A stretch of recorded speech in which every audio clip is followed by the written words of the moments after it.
Hope you all are doing very good. Today students, we are going to start a new chapter of class 4th, which is chapter number 5 about food and digestion. Okay, let's start the chapter. A very interesting topic. Food is one of our basic needs. Food fuels our body. We cannot live without food. It is the food that gives us energy, builds our body and keeps us safe from diseases. So student, what they saying कि food जो है हमारी one of the basic need है. Food हमारी body को fuel provide करता है. Means what कि हम without food survive नहीं कर सकते हैं. ये फूड ही है जो हमारी बॉडी को एनर्जी प्रोवाइड करता है, हमारी बॉडी को ग्रो करने में हेल्प करता है एंड हमारी बॉडी को डिजीजेस से क्या करता है, प्रोटेक्ट करता है. Okay, now next topic is nutrients. So our body needs certain substances, namely carbohydrate, fat, protein, vitamins and minerals that are essential for our growth and development. These special substances are called nutrients. Different types of food are rich in different nutrients. Let us discuss further about them. So students, हमारी body को कुछ substances की requirement होती है, जैसे कि carbohydrate, fat, protein, vitamin, minerals. ये सभी सब्सटेंसेस जो है हमारी बॉडी की ग्रोथ एंड डेवलपमेंट के लिए काफी एसेंशियल होते हैं एंड इन्हीं स्पेशल सब्सटेंसेस को न्यूट्रिएंट्स कहा जाता है. डिफरेंट फूड आइटम्स के अंदर डिफरेंट न्यूट्रिएंट्स होते हैं which are there. So number 1 which we have is protein. Proteins को स्टूडेंट्स बॉडी बिल्डिंग न्यूट्रिएंट्स कहा जाता है बिकॉज ये बॉडी ग्रोथ में हेल्पफुल होते हैं. Okay, proteins also helps to build muscles. Protein हमारे मसल्स बनाने में हेल्पफुल होते हैं एंड हमारी बॉडी की जो डैमेज टिश्यूज है उन्हें भी रिपेयर करते हैं. Eggs, meat, soybean, fish, pulses, they all are rich in. Next is carbohydrates. Carbohydrates give energy to our body. Carbohydrate हमारी बॉडी को एनर्जी प्रोवाइड करते हैं and therefore इन्हें एनर्जी गिविंग न्यूट्रिएंट्स कहा जाता है. शुगर, स्टार्च, ये आपके दो टाइप्स के कार्बोहाइड्रेट्स हैं. Then rice, wheat, potato, bread, bananas, ये सभी रिच सोर्सेज हैं of carbohydrates. Then next we have fat. Fat is another type of nutrient that gives us energy. Fat भी एक type of nutrient है जो कि energy provide करता है. Fat gives more energy than carbohydrates and also help us to keep our body warm. Fats जो है हमें carbohydrates के comparison में ज़्यादा energy provide करते हैं and हमारी body को warm रखने में भी helpful होते हैं. Okay, fats आपके greasy substances हैं जो कि आपके घी, oil, cheese, butter and nuts में present. Next we have vitamins and minerals. See, vitamins and minerals को students protective nutrients कहा जाता है. Why? Because vitamins keep our body fit and helps to resist diseases. Vitamins हमारी body को fit रखते हैं and diseases के against क्या करते हैं, फाइट करते हैं. ठीक है, vitamin A, B, C, D, E and K, ये कुछ विटामिन्स हैं जो हमारी बॉडी के लिए नीडेड हैं. Fresh fruits, vegetables, eggs and fishes, ये सभी क्या हैं, गुड सोर्सेज है विटामिन्स के. Minerals help our body to grow well and develop properly. Minerals की बात करें तो मिनरल्स भी हमारी बॉडी को हेल्पफुल यानी कि बॉडी के लिए हेल्पफुल है सो दैट हमारी बॉडी प्रॉपर्ली ग्रो कर सके, डेवलप कर सके.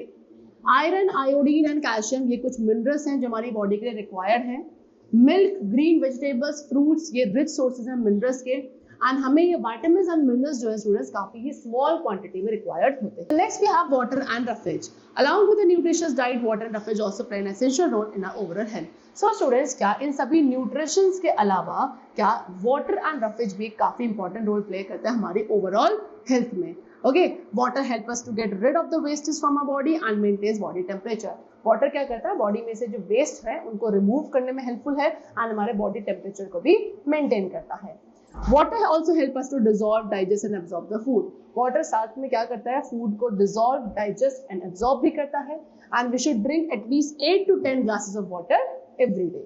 Okay, roughage. Roughage is a fiber present in the food item. अब food items के अंदर जो fibrous content है that is known as roughage, जो कि हमारे undigested food में को remove करने में from the body help करता है.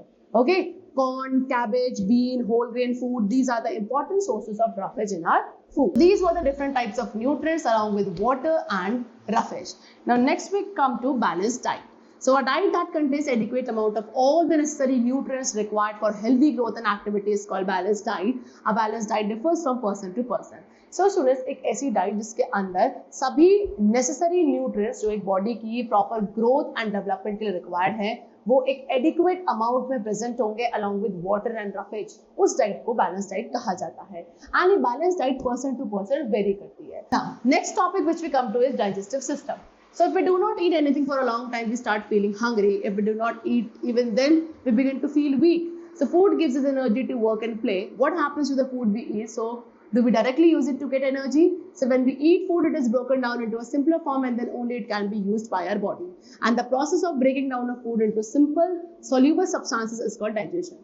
सो स्टूडेंट्स, अगर हम एक लंबे टाइम पीरियड तक कुछ खाते नहीं तो हमें क्या, हम हंग्री फील करने लगते हैं, एंड उसके बाद भी अगर हम नहीं खाएंगे then we will start feeling weak. Okay, so actual में क्या, फूड जो है हमें एनर्जी प्रोवाइड कर रहा है to work and to play. Okay, and लेकिन जो आप खाना खाते हो वो एग्जैक्टली जाके क्या होता है, वो डायरेक्टली एनर्जी प्रोवाइड नहीं करता है। जो हम खाना खाते हैं वो पहले एक बहुत ही सिंपलर फॉर्म में ब्रेक किया जाता है एंड देन उस सिंपलर फॉर्म को ही यूज किया जाता है बाय आवर बॉडी, एंड वो प्रोसेस जिसके थ्रू फूड ब्रोक किया जाता है and it is converted into simpler soluble substances, उस प्रोसेस को डाइजेशन कहा जाता है। ओके, एंड डाइजेशन प्रोसेस को कैरी आउट करने वाले कुछ बॉडी ऑर्गन्स होते हैं जो कि all together perform this function and they are known as digestive system. Now, digestion of food. Digestion starts in the mouth. तो food का digestion students कहाँ, हमारे mouth में start हो जाता है। सबसे पहले our teeth chew the food, and during chewing, saliva present in our mouth mixes with the food. Saliva is produced by salivary glands. The saliva changes the starch of the food into sugar, and this is why on chewing bread for a long time it tastes sweet.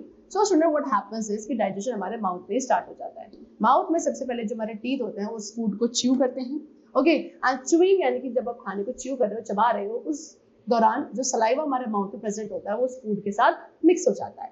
अब saliva किसके through, टंग में salivary glands होते हैं जिसके through saliva produce होता है, and ये saliva उस फूड के अंदर जो स्टार्च है उसको किस में चेंज करता है, शुगर में। इसीलिए जब हम ब्रेड को एक लंबे टाइम पीरियड तक च्यू करते हैं वो हमें कैसी, स्वीट फील होने लगती है, राइट।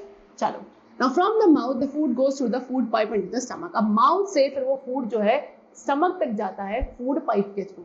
ओके, स्टमक क्या है, स्टमक एक मस्कुलर बैग है जहाँ पे फूड को चर्न किया जाता है एंड कुछ डाइजेस्टिव जूसेस के साथ मिक्स किया जाता है। These digestive juices break down the proteins into simpler form. ये digestive juices क्या करते हैं, खाने में जो प्रोटीन्स प्रेजेंट होते हैं उनको सिंपलर फॉर्म में ब्रेक करते हैं। Then after that from the stomach the food then moves into the small intestine. उसके बाद स्टमक में से फूड जो है कहाँ जाता है, स्मॉल इंटेस्टाइन में जाता है। स्मॉल इंटेस्टाइन एक लॉन्ग कॉइल्ड ट्यूब है। Okay, the liver and pancreas pour their juices into the small intestine. Liver and pancreas भी हमारे digestive system का ही पार्ट है जो कि अपने respective juices को small intestine में pour करते हैं, and इन्हीं digestive juices के थ्रू क्या होता है, जो small intestine में food है वो properly and completely digest होता है। Okay, the digested food is absorbed by the blood vessel present in the wall of small intestine. उसके बाद जब food completely digest हो जाएगा उसके बाद digested food को blood vessels होती हैं जो कि small intestine की walls में present है उसके थ्रू absorb किया जाता है, and blood उसके बाद इसी digested food को body के different parts तक लेकर जाता है। Then the undigested food moves to the large intestine. इसके बाद जो undigested food बच जाता है वो large intestine में जाता है, and large intestine में जो blood vessels present है वो उस extra water को जो कि उस undigested food में है उसे absorb करती हैं, and उसके बाद semi solid waste is excreted through the anus. फिर उसके बाद जो semi solid waste बचता है उसको anus के through excrete किया जाता है by the system. You can see in this picture, this is the whole digestive system of a human being. Right? This is the mouth from which the digestion starts in the human being. उसके बाद कहाँ जाता है, food pipe में। Food pipe के बाद the food reaches to stomach. Okay, stomach के बाद जाएगा small intestine में, then after then large intestine, and then the semi-solid waste will be excreted through the anus. This is how the digestive system works. Now next topic which we have is good eating habits. So अब हम कुछ अच्छी eating habits को discuss करेंगे। कुछ tips हैं जो food के digestion को, अच्छे digestion को ensure कर सकती हैं। Right? Number 1, wash your hands before and after eating your meals. आपको अपनी meals लेने से पहले, लेने के बाद अपने hands को properly wash करना है। Eat all 3 major meals at fixed hours. जो 3 major meals होती हैं वो हमें तीनों ही लेनी चाहिए fixed hours पे। Okay, breakfast in the morning, lunch in the noon and dinner at the night. Eat a balanced diet. हमेशा एक balanced diet खानी चाहिए। अपने food को properly chew करना चाहिए and slowly we should eat. Okay, that do not overeat. Overeating नहीं करनी है। Rinse your mouth after every meal. हर एक meal लेने के बाद हमें properly अपने mouth को भी rinse करना है। Now the next topic which we have is preservation of food. So how should we preserve food? All food items get spoiled at room temperature after some time. तो जितने भी food item है students वो क्या, room temperature पे कुछ time बाद spoil होने लगते हैं, and ये जो spoiled food items है काफी foul smell produce करते हैं and also they are not good for our health. Okay, so we should preserve the food for long use. Now the next topic is preservation of food. So what they are saying कि all food item get spoiled. जितने भी food item है student वो room temperature पे कुछ time बाद spoil होने लगते हैं, and ये जो spoiled food होता है ये काफी foul smell produce करता है and also it is not good for our health. Okay, so इसीलिए हमें इन food items को क्या करना चाहिए, preserve करना चाहिए if you want to use them for a long time period. Okay, so now Here is how we can do this. कैसे हम फूड को प्रिजर्व कर सकते हैं? Number 1, by keeping food in refrigerator as the growth of microbes is very slow in cold temperature. हम अपने food items को refrigerator में स्टोर कर सकते हैं बिकॉज जो माइक्रोब्स की ग्रोथ होती है कोल्ड टेम्परेचर में काफी स्लो होती है एंड फ्रीजर या रेफ्रिजरेटर के अंदर जो टेम्परेचर होता है that is very low, right? Then by removing water from the food to make it dry as microbes cannot grow in dry food. उसके बाद आप क्या कर सकते हो? फूड आइटम में से जितना भी वाटर कंटेंट है उसे रिमूव कर सकते हो, यानी कि फूड आइटम को ड्राई रखा जाए बिकॉज माइक्रोब्स की ग्रोथ जो है वो ड्राई फूड में नहीं हो सकती है। एंड इस प्रोसेस को जिसमें आप वाटर रिमूव करते हो from the food item that is known as dehydration. Sealing food को सील किया जा सकता है बॉटल्स में, कैंस में after killing the germs. Then by making pickle and jams बना के भी आप फूड को क्या कर सकते हो? लंबे टाइम पीरियड तक प्रिजर्व कर सकते हो बिकॉज सॉल्ट एंड ऑयल्स जो कि पिकल्स में प्रेजेंट है या जैम्स में जो शुगर प्रेजेंट होता है ये सभी एज अ प्रिजर्वेटिव एक्ट करते हैं। Okay, so this is how we can preserve the food items for a long use. The chapter is completed. I hope you all must have understood it. We'll meet you very soon. Till then, take care and thanks to everyone.